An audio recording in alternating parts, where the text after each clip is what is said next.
U.S.-China relationship. I mean, are they our friend? Are they our enemy? Are they what Stephen Colbert called our frenemy? How do we, because we need to work with China on things like North Korea. That this is a problem that's been brewing for over 25 years since Tiananmen Square. And basically, China was ultimately admitted at the end of the Clinton administration and the beginning of George W. Bush's administration to the World Trade Organization.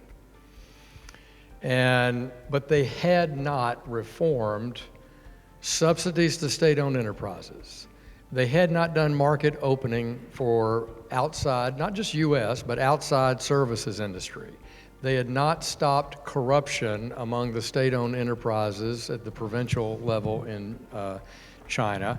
And they basically weren't following those GATT or WTO rules that America previously had been sort of pretty harshly trying to punish China for. And that's, I think, the initiation of President Trump's desire to go, like he has in a number of different topics. I want to go in a completely different direction. I want to try more of a stick approach. America, I think, needs to be a leader among liberal democratic nations in that sense. It needs to lead by its values. This administration, and I'll speak from my point of view here, has put itself in a difficult situation when it uses Section 232 authority to claim emergency authority, national security authority to impose tariffs, or the threat of tariffs.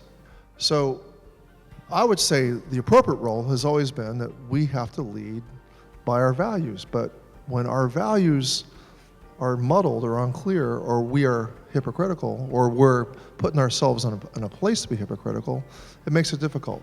And so President Trump's tried this issue of tariffs. Now, I'm not a tariff supporter. I agree with my friend. I don't support the 232 national security steel and aluminum tariffs. I think that's disrupted markets, penalized American manufacturers. There are other ways to tackle steel dumping and aluminum dumping in the U.S.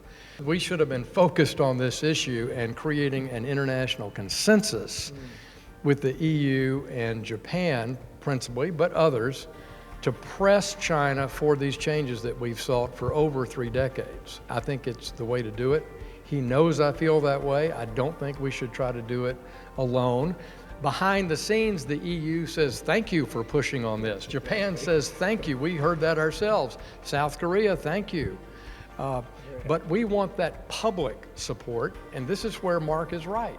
That's made a little difficult when you've just imposed Section 232 tariffs on those same countries you're trying to get on board with you on this strategy. Can you do that? Yep. But does it make the diplomacy part tougher? Sure it does.